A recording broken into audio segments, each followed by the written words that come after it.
Le jour où il l'a licencié avait commencé comme un matin banal, mais pour Clara, chaque minute semblait chargée d'une tension étrange, comme si l'air lui murmurait qu'un événement irréversible se préparait.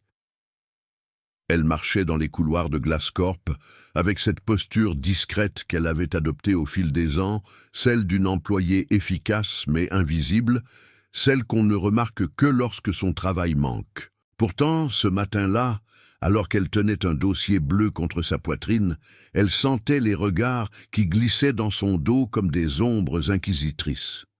Elle avançait malgré tout, avec cette discipline silencieuse qui faisait d'elle l'une des analystes les plus fiables de l'entreprise, même si personne ne prenait vraiment la peine de le reconnaître. Lorsqu'elle entra dans le bureau de Marc Delvaux, le PDG, elle perçut instantanément quelque chose de différent dans son expression. Ses yeux, d'habitude froids et strictement professionnels, portaient une nuance d'agacement impatient, comme s'il voulait en finir rapidement. Il l'invita à s'asseoir, mais sa voix n'avait pas la moindre trace de chaleur. Clara resta droite, tenant le dossier bleu comme un bouclier dérisoire. Marc annonça sa décision d'un ton sec, presque mécanique, sans la regarder vraiment, comme si elle n'était qu'une ligne à cocher sur une liste. Il parlait de restructuration, de réduction de coûts, de direction nouvelle, mais chaque mot sonnait creux, presque fabriqué. Le poids réel de sa décision, lui, flottait dans l'air comme une lame suspendue.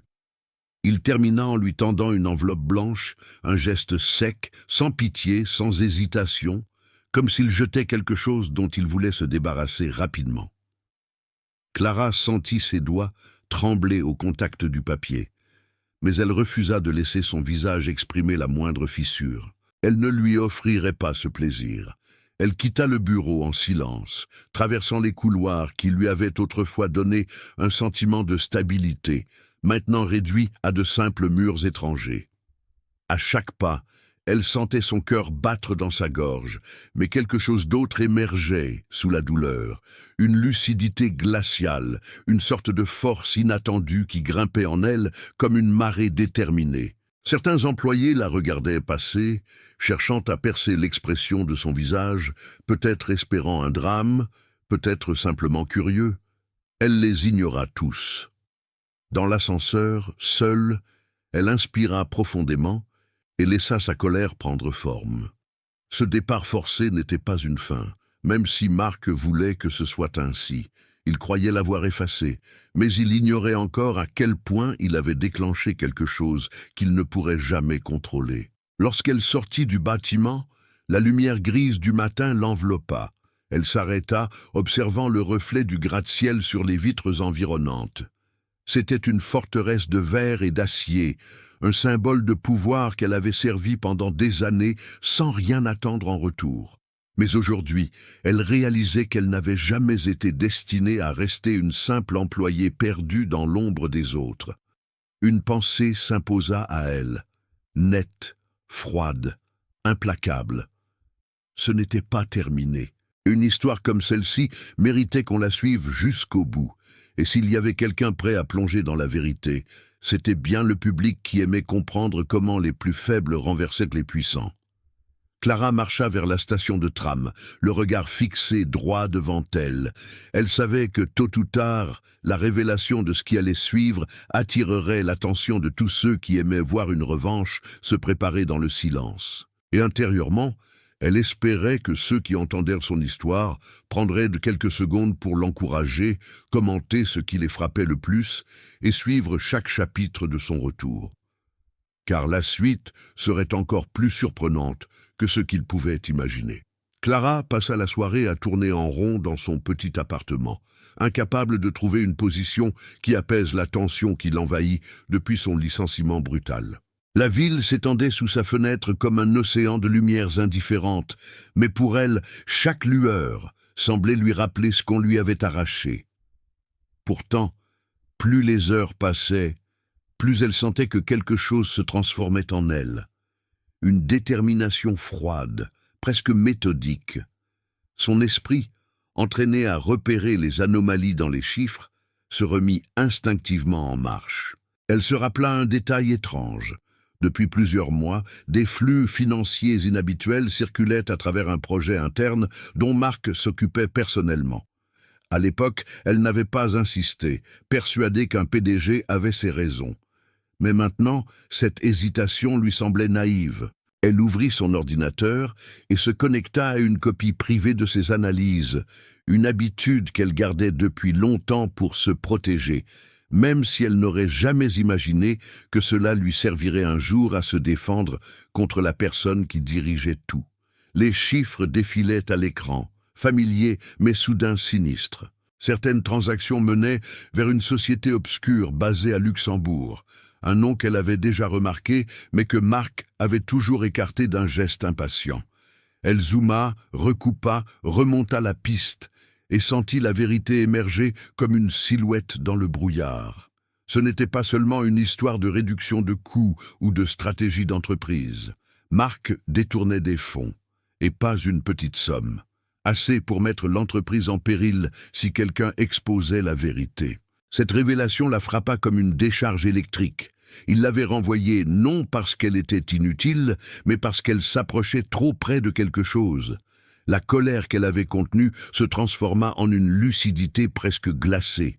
Elle ferma les yeux un instant, laissant cette certitude s'installer. Elle savait désormais que son renvoi n'était que le premier acte d'un drame, et si elle décidait de raconter cette histoire publiquement, beaucoup comprendraient pourquoi il était essentiel de suivre chaque étape de son retour, d'analyser chaque détail, de réagir, de commenter pour éclairer ce qui se cachait derrière les façades impeccables des grandes entreprises.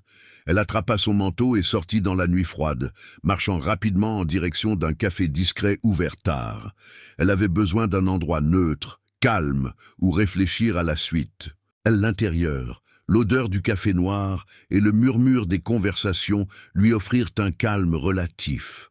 Elle s'assit dans un coin isolé, sortit son carnet et commença à écrire un plan, une stratégie, une reconstruction, un retour. Elle ne voulait pas seulement révéler la vérité, elle voulait reprendre ce qu'on lui avait volé, et elle sentait que ceux qui suivaient mentalement ses pas, ceux qui se laissaient entraîner par l'injustice qu'elle avait vécue, devaient rester à ses côtés, commenter leurs hypothèses, soutenir chaque étape, car la suite allait devenir plus dangereuse, plus profonde, plus captivante. Elle regarda par la fenêtre et prit conscience que quelque chose avait changé dehors également. Une voiture noire était garée en face du café, ses vitres teintées, reflétant les néons de la rue. Elle plissa les yeux, une intuition brusque lui traversant le corps. Était-ce une simple coïncidence, ou Marc avait-il déjà compris qu'elle n'allait pas disparaître comme il l'espérait? La silhouette à l'intérieur ne bougeait pas, mais Clara sentit un frisson remonter le long de sa colonne vertébrale. Elle comprit alors que ce qu'elle venait de découvrir n'était que la surface d'un gouffre bien plus profond. Et ce gouffre, elle allait devoir y descendre, étape par étape, sous les yeux attentifs de ceux qui la suivaient, espérant qu'ils ne détourneraient pas le regard, qu'ils resteraient avec elle, parce que la suite serait encore plus incroyable. Clara resta immobile plusieurs secondes devant la vitre du café, son regard accroché à la silhouette figée dans la voiture noire. Quelque chose dans cette immobilité dégageait une intention froide, presque calculée, et elle comprit instinctivement qu'elle n'était plus seulement une ancienne employée licenciée injustement. Elle était devenue une menace. Cette pensée la traversa comme un éclair, mais au lieu de la paralyser, elle lui donna une clarté nouvelle, presque dangereuse. Elle s'empara de son sac, paya rapidement son café et sortit dans la rue, respirant l'air glacé comme si elle plongeait dans une scène de film où chaque pas pouvait déclencher un retournement inattendu.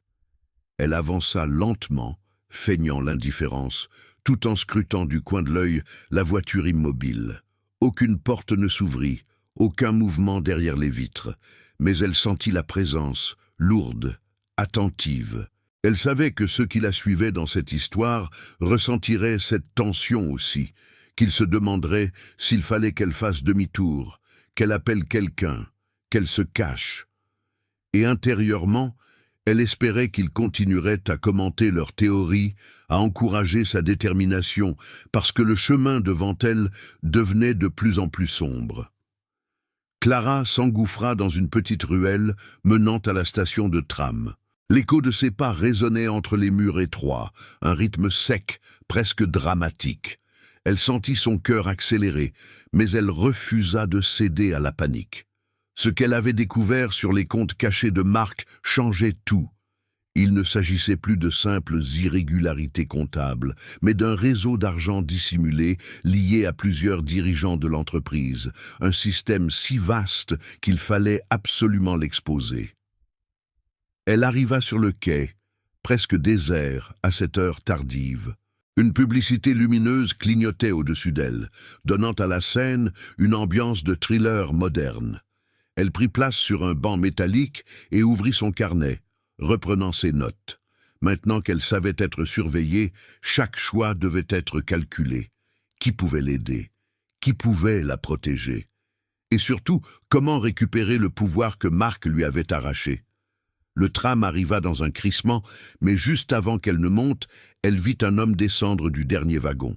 Grand, manteau sombre, démarche décidée. Pas menaçant, mais trop attentif. Leurs regards se croisèrent une fraction de seconde, et Clara sentit cette sensation subtile, mais distincte. Il la connaissait. Ou plutôt, il connaissait quelque chose sur elle. Elle monta dans le tram et s'éloigna, observant par la vitre l'homme qui restait sur le quai, les mains dans les poches, comme s'il attendait qu'elle comprenne qu'il reviendrait. De retour chez elle, elle verrouilla la porte et se laissa tomber sur sa chaise. L'adrénaline retombait, mais l'urgence restait brûlante. Elle alluma son ordinateur, fit défiler les dossiers, les transactions, les preuves qu'elle accumulait depuis des mois sans le savoir. Chaque ligne, chaque chiffre, chaque transfert confirmait ce qu'elle craignait. Marc détournait de l'argent depuis longtemps, mais ce qu'il finançait avec cet argent était bien pire que ce qu'elle imaginait. Une filiale fantôme, des comptes dormants, des prête-noms internationaux. Il construisait une structure de contrôle parallèle, et la chute de Glasscorp, si elle éclatait un jour, l'enverrait lui, et probablement d'autres, en prison. Clara ferma les yeux. Elle comprit soudain que le licenciement n'était pas seulement une action préventive, mais une tentative désespérée de l'empêcher de tomber sur la pièce qui complétait le puzzle. Elle rouvrit les yeux, avec la sensation d'avoir franchi un point de non-retour. À ce stade, elle savait que ceux qui suivaient cette histoire voudraient absolument rester jusqu'au bout, qu'ils seraient impatients de découvrir le prochain rebondissement. Elle prit une profonde inspiration, posa ses mains sur le clavier et commença à écrire la vérité brute, celle qui, si elle arrivait entre de bonnes mains, pourrait déclencher un renversement spectaculaire. Une notification vibra sur son téléphone, numéro inconnu, un message bref, glacial. « Vous êtes allé trop loin. Arrêtez !» Clara sentit son sang se glacer. Elle leva les yeux vers la fenêtre, persuadée que quelqu'un l'observait. Le silence de l'appartement devint si lourd qu'il semblait respirer. Elle comprit, la partie venait seulement de commencer.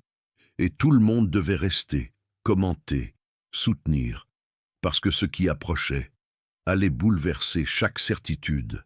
Clara resta figée devant l'écran de son téléphone, le message menaçant, illuminant la pièce sombre, comme une blessure ouverte. « Vous êtes allé trop loin. Arrêtez !»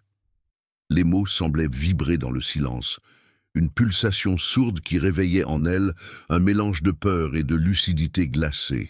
Elle posa lentement l'appareil sur la table, comme si un mouvement trop brusque pouvait déclencher quelque chose d'encore pire. Pendant un moment, elle n'entendit que le bruit régulier de son propre souffle, et chaque respiration lui rappelait qu'elle venait d'entrer dans un territoire dont on ne sort pas indemne. Pourtant, au lieu de céder, elle sentit une force nouvelle se lever en elle, un instinct presque primal qui lui disait que fuir maintenant reviendrait à perdre bien plus que son ancien emploi. Elle se leva, fit quelques pas dans son appartement silencieux, observant les ombres qui s'étiraient sur les murs. Tout semblait soudain menaçant, même le simple reflet de la rue dans la vitre, mais elle savait une chose, si elle reculait, personne ne saurait jamais ce que Marc avait construit dans l'ombre. Elle se rappela les messages, les commentaires que certaines personnes laissaient sur les histoires de justice et de revanche qu'elle lisait autrefois. Cette énergie collective, ce désir de voir quelqu'un se battre contre l'injustice, elle le ressentait maintenant derrière elle, comme un souffle invisible qui l'encourageait à ne pas céder. Elle s'assit à son bureau et rouvrit les fichiers. Cette fois, elle chercha plus profond dans les transactions anciennes, celles qu'elle n'avait jamais considérées importantes. Et là, au milieu d'un labyrinthe de chiffres, elle trouva un élément qu'elle n'aurait jamais imaginé. Une transaction datant d'il y a 4 ans, effectuée par un certain LDX Holdings, une société que Glass Corp avait officiellement liquidée. Sauf que les comptes, eux, étaient toujours actifs. Elle suivit la piste, transférant les données sur un tableau complexe, ses doigts tremblant légèrement à mesure que les connexions se dessinaient. Un réseau entier de sociétés écrans, toutes liées, d'une manière ou d'une autre, à Mark. Elle comprit alors que ce n'était pas seulement un détournement, c'était une structure cachée, destinée à prendre le contrôle total de plusieurs branches technologiques stratégiques, un plan long, méthodique, illégal, mais brillant dans son audace. Et elle venait de mettre le doigt dessus.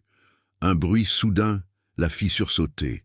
Un claquement sec dans le couloir. Clara se leva d'un bond, le cœur battant, fixant la porte d'entrée. Aucun mouvement. Mais elle sentit la même sensation glacée que dans le café, celle d'être observée. Elle se demanda combien de temps il lui restait avant que Mark ou quelqu'un de son entourage n'intervienne directement. Elle retourna à son ordinateur et prit une décision radicale. Elle fit une copie de tout sur une clé USB cryptée qu'elle gardait pour les urgences.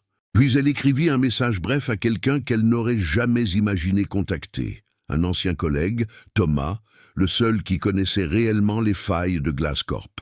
« J'ai besoin de te voir, c'est urgent. » Elle hésita avant d'envoyer, puis appuya sur « Envoyer » avec la sensation étrange que ce simple geste pouvait déclencher une série d'événements irréversibles. Son estomac se noua. À cet instant, elle ne pouvait s'empêcher d'imaginer tous ceux qui suivraient cette histoire s'accrocher à ce tournant, commenter chaque détail, partager leurs hypothèses sur ce qui allait arriver. Elle se sentait accompagnée dans l'ombre, portée par ce fil invisible entre elle et les gens qui voulaient voir la vérité éclater. Quelques minutes plus tard, son téléphone vibra. Réponse de Thomas. « Où es-tu ? Je viens. » Clara sentit un soulagement mêlé de crainte. Elle lui envoya l'adresse du café près de chez elle, celui où elle avait déjà remarqué la voiture noire. Une folie. Peut-être. Mais elle savait que rester enfermée dans son appartement devenait trop dangereux. Elle attrapa son manteau, glissa la clé USB dans sa poche intérieure, éteignit toutes les lumières et sortit discrètement. Dans l'escalier, chaque pas résonnait comme une alerte. Elle descendit jusqu'à la rue, le souffle court mais déterminé. Une pluie fine commençait à tomber, transformant les lampadaires en halos flous. Elle marcha jusqu'au café, observant chaque voiture, chaque silhouette. Quand elle arriva, Thomas était déjà là, les mains dans les poches, l'air grave. « Qu'est-ce qui se passe ?» demanda-t-il avant même qu'elle n'ouvre la bouche. Clara inspira profondément. « Mark, ses comptes, et quelque chose de pire encore. » Thomas pâlit légèrement. « Tu sais que s'il découvre que tu as ça, il ne te laissera jamais tranquille. »« Je sais, » répondit-elle, « c'est pour ça que j'ai besoin que tu m'aides. » Et à cet instant précis, elle comprit que tout venait de basculer, et que ceux qui suivaient cette histoire allaient avoir besoin de s'accrocher, de rester, de commenter, parce que la suite serait encore plus sombre et encore plus explosive. Le silence entre Clara et Thomas s'installa comme une brume lourde, presque palpable, tandis qu'ils marchèrent vers l'intérieur du café. La pluie continuait de tomber dehors, dessinant des reflets tremblants sur les vitres, donnant à la scène un air de film noir où chaque geste semblait chargé d'une signification cachée. Thomas posa son manteau sur le dossier de la chaise, ses yeux scrutant chaque détail autour d'eux, signe qu'il comprenait déjà qu'il n'était peut-être pas seul. Clara glissa la clé USB sur la table du bout des doigts, comme si elle déposait une bombe dont le simple contact pouvait changer le cours de leur vie. Thomas la fixa, son expression se durcissant à mesure qu'il réalisait l'ampleur de ce que cela représentait. Tu sais ce que ça implique? Demanda-t-il d'une voix basse. Clara hocha la tête, son cœur battant trop vite. Je ne peux plus reculer.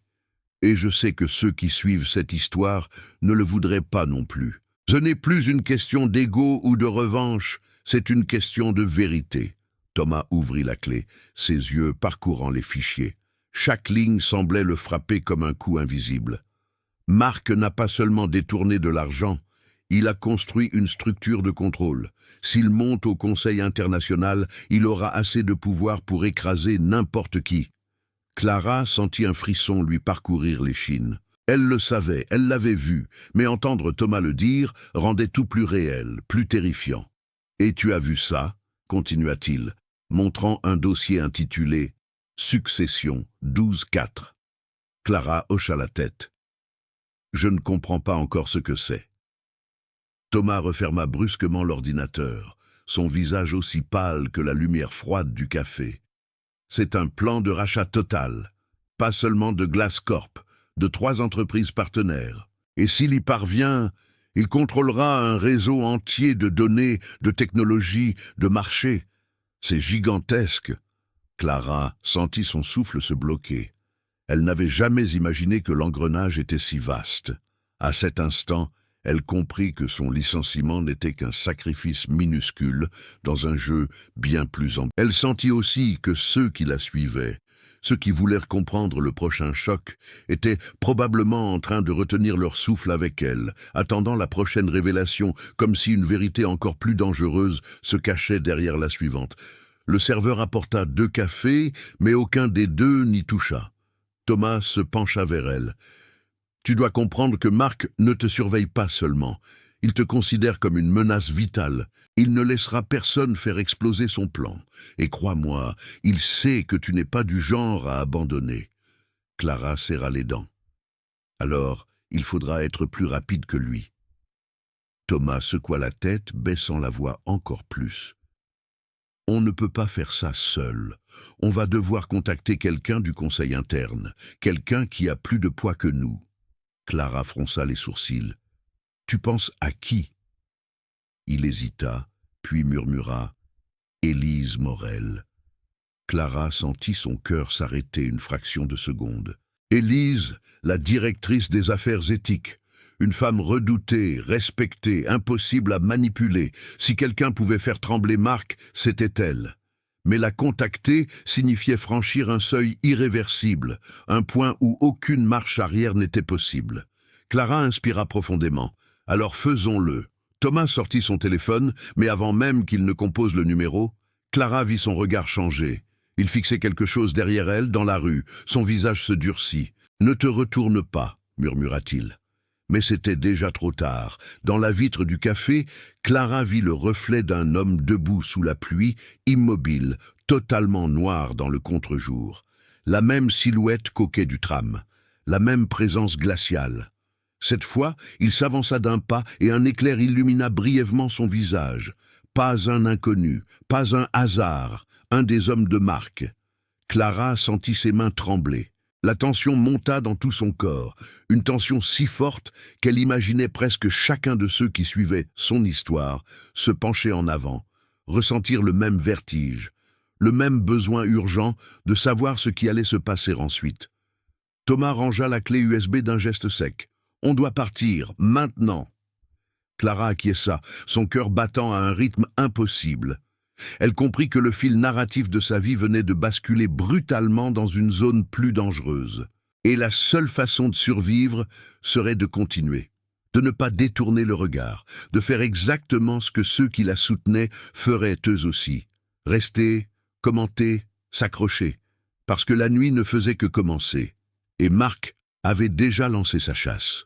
Dans la voiture qui la ramenait vers le centre-ville, Camille fixait son propre reflet dans la vitre, étonnée de voir à quel point cette journée l'avait changée. Elle n'était plus la femme blessée qu'on avait jetée comme une erreur administrative. Elle devenait quelqu'un d'autre, quelqu'un qui avançait avec une détermination presque palpable. À mesure que les lumières de la ville glissaient sur sa peau, elle sentait une forme d'élan, comme si un film se déroulait autour d'elle, et qu'elle en était enfin l'héroïne assumée. L'histoire prenait de la vitesse, et chaque spectateur aurait probablement déjà laissé un like pour ne pas perdre une seconde de ce retournement incroyable. Pourtant, au fond, elle savait que les prochains jours seraient décisifs. Rien n'était gagné. Posséder les parts ne signifiait pas contrôler les esprits, et encore moins éteindre les rancœurs que Marc avait laissées derrière lui. Elle se souvenait parfaitement de la manière qu'il avait de se glisser dans les conversations, de manipuler sans que personne ne s'en rende compte, d'étouffer les idées nouvelles pour préserver sa petite autorité de verre. Son renvoi n'avait pas été un accident, c'était une punition silencieuse, presque un avertissement. Pas assez docile, pas assez malléable, et maintenant, elle revenait avec le pouvoir qu'il avait toujours voulu garder pour lui. Cette idée seule donnait un frisson étrange, une excitation mêlée de danger. Le chauffeur jeta un coup d'œil dans le rétroviseur et dit, comme s'il devinait son agitation intérieure, « On dirait que vous êtes prête à retourner au combat. » Elle esquissa un sourire discret, plus que prête. Mais au fond d'elle, un détail la tourmentait encore, le dossier qu'elle avait trouvé sur son propre licenciement. Quelque chose dedans n'allait pas. Un document daté de plusieurs jours avant l'événement, comme si son renvoi avait été planifié depuis longtemps, avant même que Marc ne prétende réagir à une soi-disant baisse de performance. Cette pensée vibrait en elle comme une alarme. Qui d'autre savait? Qui l'avait aidée? Pourquoi ce besoin d'écarter précisément elle? Plus elle y pensait, plus les pièces se mettaient en place, lentement, trop lentement, comme un puzzle que quelqu'un aurait mélangé volontairement. Son téléphone vibra. Un message anonyme. Pas de nom, pas de photo, juste une phrase. « Tu n'as encore rien vu ». Son cœur manqua un battement. Était-ce une menace, un avertissement, ou les deux? Elle relut 3 fois, espérant y trouver un indice, un signe, une faute d'orthographe révélatrice. Rien. Une sueur froide lui traversa la nuque. L'air sembla se resserrer dans l'habitacle, comme si quelqu'un observait sa réaction avec une attention malsaine. Elle ferma les yeux un instant pour reprendre le contrôle. La peur ne devait pas diriger cette histoire. Pas maintenant, pas à ce stade. Elle inspirait profondément, consciente que même les spectateurs, captivés par l'intrigue, auraient déjà commenté pour deviner l'auteur du message. Le chauffeur s'arrêta devant son immeuble. Camille descendit, tenta de chasser la tension de ses épaules, mais quelque chose dans l'air semblait changer. En montant les marches, elle sentit une vibration inhabituelle, un silence qui paraissait anticiper un événement. Lorsqu'elle ouvrit la porte de son appartement, elle sut immédiatement que quelqu'un y était entré. Rien n'était déplacé, rien n'était cassé, mais l'atmosphère avait changé. Une énergie lourde, presque palpable, comme un souffle invisible posé sur chaque meuble. Sur la table, une seule enveloppe blanche l'attendait. Pas de nom, pas d'adresse. Juste un mot écrit en lettres noires, « Demain ». Et c'est là, au cœur de ce silence suspendu, que Camille comprit que son retour dans l'entreprise n'était que le début. Quelqu'un, quelque part, voulait qu'elle continue, ou qu'elle échoue. Le rideau se levait sur une vérité plus vaste que tout ce qu'elle avait imaginé, une vérité qui promettait de tout renverser. Camille resta immobile un long moment devant l'enveloppe posée sur sa table, comme si la simple présence de ce petit rectangle blanc suffisait à déformer l'air autour d'elle. L'appartement semblait retenir son souffle, et elle sentait une tension presque électrique courir dans les murs. Quand elle finit enfin par l'ouvrir, ses doigts tremblait, malgré sa volonté de rester calme. À l'intérieur, une seule feuille. Pas de signature, pas de sceau, juste une phrase écrite à la main, nette, presque élégante. « Tu devras choisir ton camp. » Rien d'autre. Aucune indication, aucune piste. Seulement cette phrase qui résonnait dans sa tête comme une menace, ou peut-être comme un avertissement que quelqu'un voulait vraiment qu'elle comprenne. Elle posa la feuille sur la table, inspira profondément et tenta de remettre de l'ordre dans ses pensées. Les événements s'enchaînaient trop vite, son retour imminent dans l'entreprise, le message anonyme, cette enveloppe qui l'attendait comme si quelqu'un connaissait exactement l'heure de son arrivée. Et maintenant, cette phrase cryptique qui semblait pointer vers un conflit dont elle ignorait encore l'ampleur. Elle savait que les spectateurs, accrochés à chaque détail, débattraient déjà dans les commentaires sur l'identité du mystérieux auteur. Mais elle, au milieu de cette tourmente, n'avait que ses intuitions pour avancer. Elle se servit un verre d'eau et s'assit sur le canapé. Les dossiers de Marc lui revinrent en tête. Il y avait trop d'incohérences, trop de dates qui ne correspondaient pas, trop de décisions internes qui, à y regarder de près, semblaient dirigées contre elle depuis bien plus longtemps qu'elle ne l'avait cru. Était-elle réellement le problème, ou était-elle simplement au mauvais endroit, au mauvais moment, devant les mauvais yeux? Cette dernière hypothèse lui glaçait le dos. On ne piège pas quelqu'un au hasard. Si Marc avait préparé son licenciement longtemps à l'avance, ce n'était pas une réaction impulsive, c'était un plan. Et un plan suppose des motivations. Elle repensa à la structure de l'entreprise, aux alliances invisibles qui s'y formaient, aux tensions silencieuses qu'elle avait parfois perçues dans les couloirs sans jamais y prêter attention. Peut-être que tout cela existait depuis longtemps et qu'elle n'avait simplement jamais voulu voir. Un léger bruit la tira de ses pensées. Un craquement presque imperceptible provenant du couloir. Elle se leva aussitôt, le cœur battant, écoutant chaque vibration du silence. Rien. Elle fit quelques pas, vérifia la porte, les fenêtres. Tout était fermé. Elle retourna dans le salon, mais une impression persistait. Quelqu'un l'observait.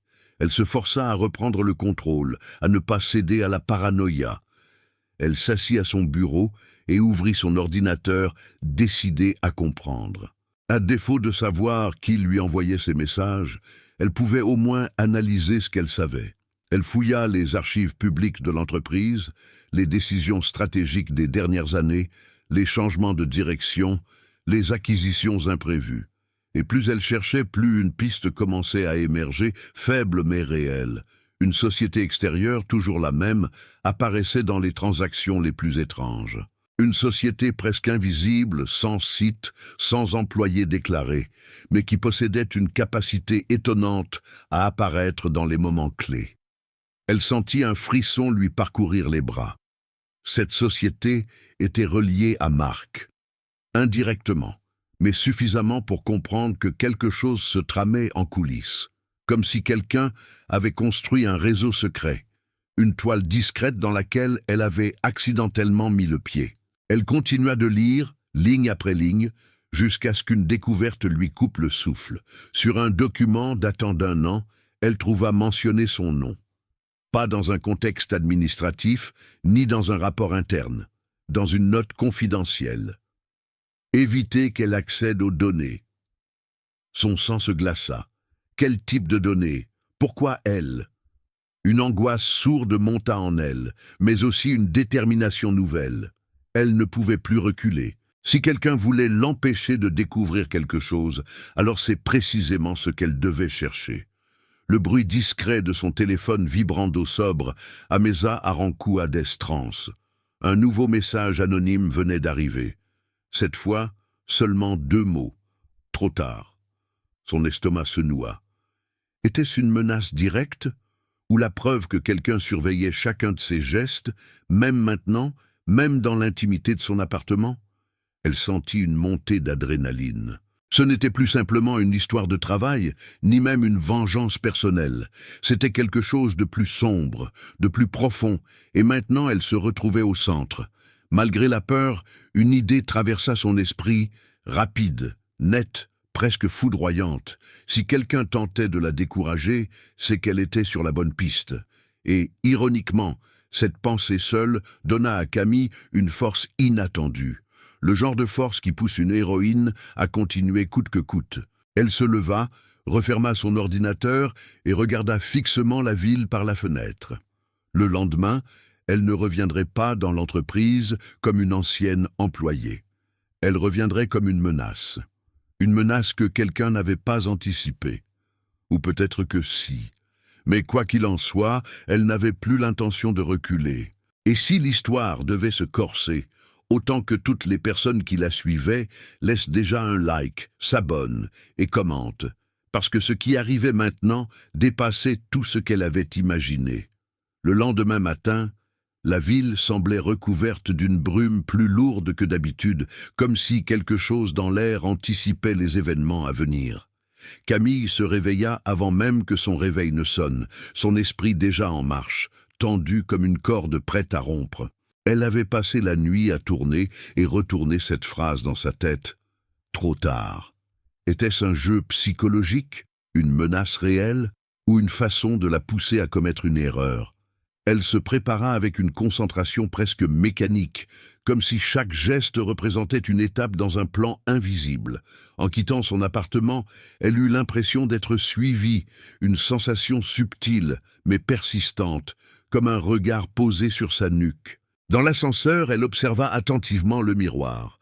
Pas de silhouette suspecte derrière elle. Pourtant, quelque chose en elle refusait de se détendre. Une intuition profonde, presque animale. Dehors, la rue était déjà animée. Voitures, passants, klaxons. Tout semblait normal et pourtant, elle percevait une tension qui glissait entre les ombres. Alors qu'elle marchait vers l'entreprise, elle sentit son téléphone vibrer. Un message. Encore. Mais cette fois, ce n'était pas un anonyme. C'était un numéro qu'elle connaissait trop bien. Celui de Léa, une ancienne collègue, l'une des rares à avoir montré un peu de compassion lors de son départ forcé. « On doit parler, c'est urgent. » Camille accéléra le pas, ses pensées se bousculant. Si Léa cherchait à la contacter maintenant, ce n'était pas par hasard. Peut-être avait-elle quelque chose à révéler. Peut-être savait-elle quelque chose que Camille ignorait. Lorsqu'elles se retrouvèrent dans un café discret, non loin de l'entreprise, Camille vit immédiatement que quelque chose clochait. Léa tremblait légèrement, tordant ses doigts sans s'en rendre compte. « Tu ne devrais pas revenir là-bas, » murmura-t-elle en baissant les yeux. « Ils ne t'ont pas licencié par erreur, tout était orchestré. » Camille sentit son cœur donner un coup violent. « Qui ça, il ?» Léa secoua la tête, comme si elle craignait que les murs aient des oreilles. « Je ne peux pas tout dire, j'ai déjà pris un risque en te contactant. Mais sache que ce n'était pas Marc le cerveau. Il exécutait seulement des ordres. » Un silence tendu s'installa. Camille sentit une colère froide monter en elle. Si Marc n'était qu'un pion, alors quelqu'un d'autre, plus haut, plus dangereux, avait tiré les ficelles. « Pourquoi moi ?» demanda-t-elle. « Pourquoi me viser ?» Léa semblait hésiter, déchirée entre le besoin de parler et la peur de trahir quelque chose de trop grand pour elle. Finalement, elle murmura « Parce que tu avais vu un détail que tu n'aurais pas dû voir, et que tu n'as même pas remarqué avoir vu. » Cette phrase fit vibrer quelque chose dans l'esprit de Camille, comme un écho lointain, une simple sensation impossible à déchiffrer. Avant qu'elle puisse poser une autre question, Léa poussa la tasse devant elle comme un geste nerveux.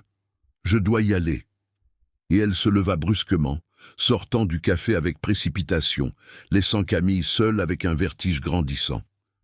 Camille resta un moment immobile, essayant de remettre de l'ordre dans ce puzzle chaotique. Un détail qu'elle aurait vu sans en comprendre la portée. Où? Quand? Elle fouilla sa mémoire, les réunions, les corridors, les dossiers, les audits. Tout se mélangeait dans un brouillard dense. Elle se leva, déterminée. Quoi qu'elle ait vu, elle devait retourner sur les lieux. Même si quelqu'un souhaitait l'en empêcher, c'était précisément là qu'elle devait aller. Lorsqu'elle arriva devant l'entreprise, l'atmosphère semblait différente de d'habitude. Les employés passaient les portes avec une nervosité qu'elle n'avait jamais remarquée auparavant. Comme si chacun savait quelque chose, mais faisait semblant de ne pas voir l'incendie sous ses pieds.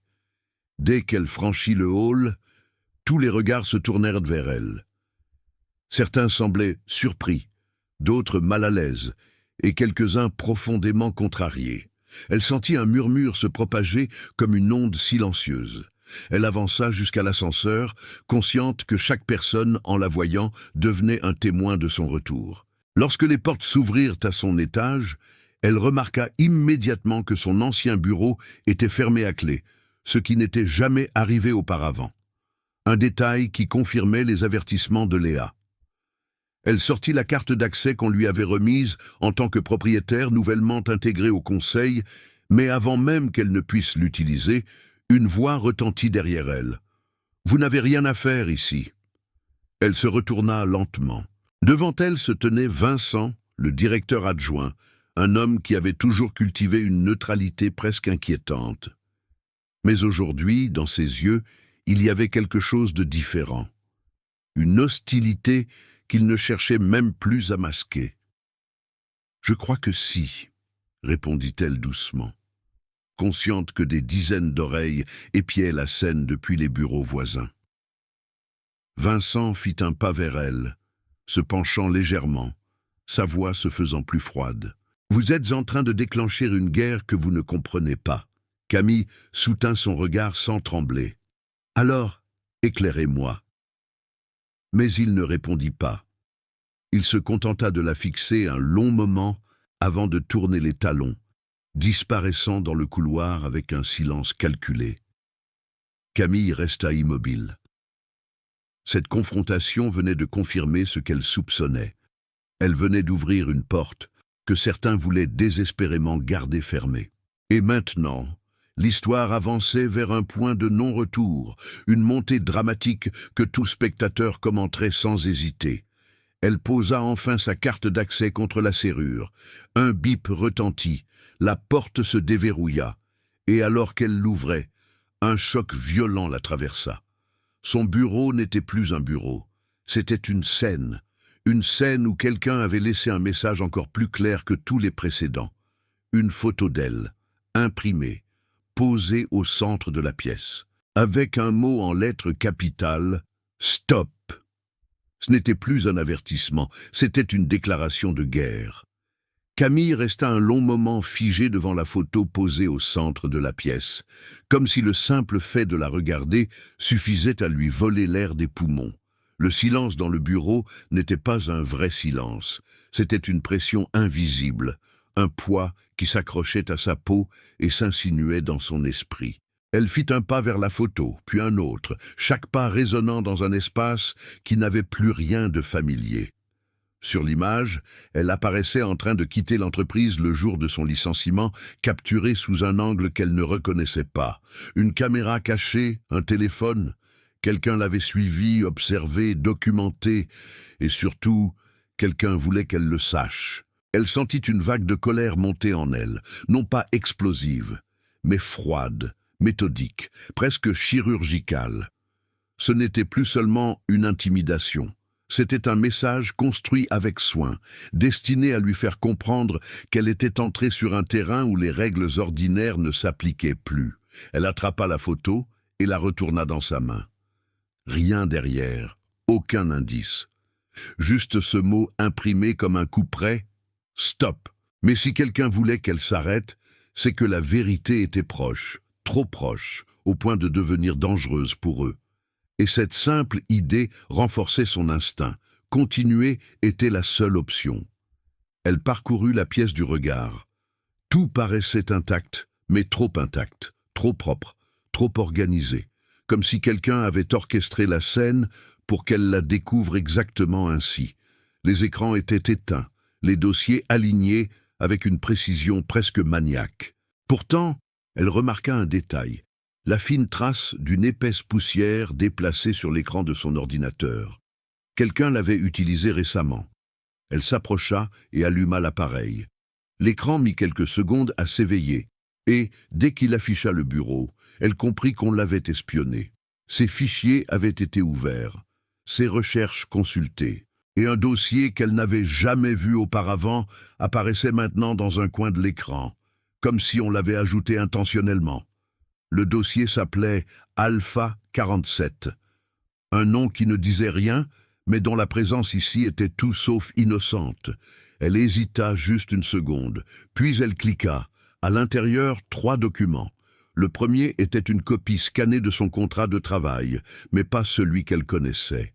Celui-ci contenait une clause supplémentaire, cachée, ajoutée illégalement, la plaçant sous une forme de surveillance interne depuis plus d'1 an. Elle serra les dents. Le deuxième document était un tableau de transactions financières reliant Marc à la mystérieuse société fantôme qu'elle avait trouvée la veille.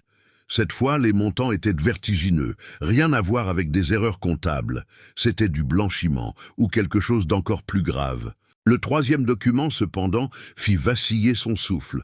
Une liste de noms, des employés, actuels et anciens, et à côté de chaque nom, une indication « connu ». Inutile, risque, à supprimer. Son propre nom figurait dans la catégorie risque, et juste en dessous une date, celle de son licenciement. Un frisson glacé lui parcourut tout le corps. Le complot était réel, organisé, planifié, et elle n'était qu'une pièce sur leur échiquier. Mais alors que son cerveau tournait à toute vitesse, un bruit sec la fit sursauter, un pas dans le couloir. Elle referma le dossier d'un clic, éteignit l'écran et se dirigea calmement vers la porte comme si de rien n'était. Lorsqu'elle l'ouvrit, elle tomba nez à nez avec Vincent, son visage figé dans une expression qu'elle ne lui avait jamais vue. La panique. Pas la panique de quelqu'un qui se sait en danger. La panique de quelqu'un qui vient de découvrir qu'un plan soigneusement conçu est en train de s'effondrer. « Vous êtes entré dans ce bureau ?» demanda-t-il d'une voix basse, tendue. « Pourquoi ne le serais-je pas ?» répondit-elle sans ciller. Vincent la fixa un long moment. Puis son regard glissa furtivement derrière elle, vers l'intérieur du bureau. « Vous ne comprenez pas dans quoi vous mettez les pieds. »« Alors expliquez-moi » répliqua-t-elle, consciente que plusieurs employés observaient la scène à distance. Il inspira profondément, comme s'il luttait intérieurement. Ce n'était pas censé aller aussi loin. Vous deviez seulement partir. Elle sentit son cœur pulser plus fort. Et maintenant? Vincent serra la mâchoire. Maintenant, vous savez trop de choses. Il fit un pas en avant, baissant la voix, jusqu'à un murmure presque inaudible. Ils ne vous laisseront pas sortir d'ici. Une bouffée d'adrénaline envahit Camille. Qui ça, il? Mais il détourna les yeux. Vous avez déclenché quelque chose que je ne peux plus contrôler. Si vous avez une chance, une seule, c'est de rejoindre le dernier étage. Quelqu'un veut vous parler.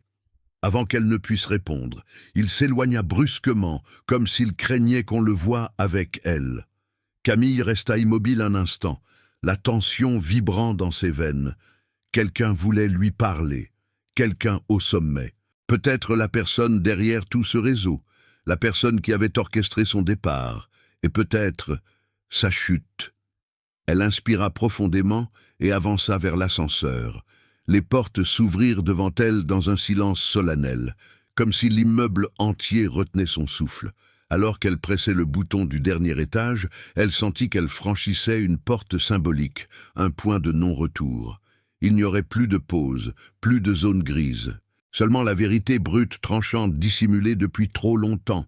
Et elle sentait que tous ceux qui suivaient cette histoire en ligne allaient en vouloir commenter leur théorie, liker et s'abonner, parce qu'elle-même n'aurait jamais imaginé que tout cela prendrait une dimension aussi dévastatrice.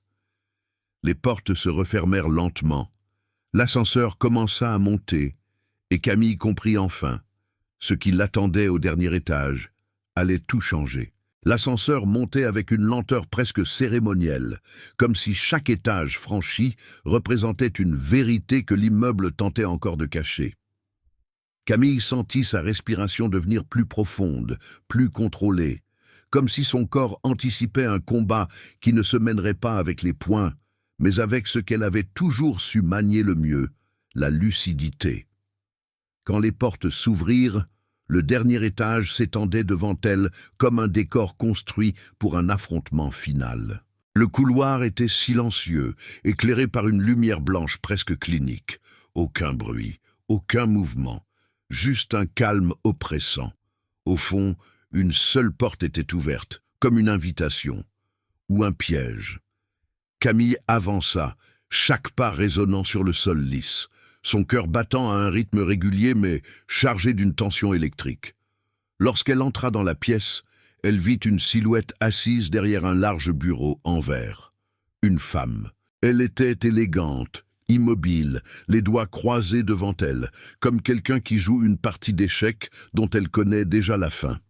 « Bienvenue, Camille, » dit-elle d'une voix douce, presque chaleureuse, mais teintée d'une maîtrise inquiétante. Camille s'arrêta à quelques mètres du bureau. « Qui êtes-vous » La femme esquissa un sourire discret.